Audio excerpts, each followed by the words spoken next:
Hi, I'm Dr. Anil Shah, And I'm Dr. Samia Chugtai. and we're talking about our whole philosophy of hair transplantation.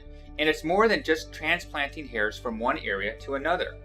We're actually talking about combining talents, including facial plastic surgery, which is what I do, And regenerative medicine. So by combining the two skills together, we feel like we're going to offer patients better results. What I do and what Dr. Chugtai do is we use technology such as the Artist robot to help move hairs from the back of the head and transplant them to the front of the hair. When we do that though, we really need those hairs to kind of prosper and flourish. So we are also using regenerative medicine with growth factors to help make the scalp a more hospitable environment for transplants.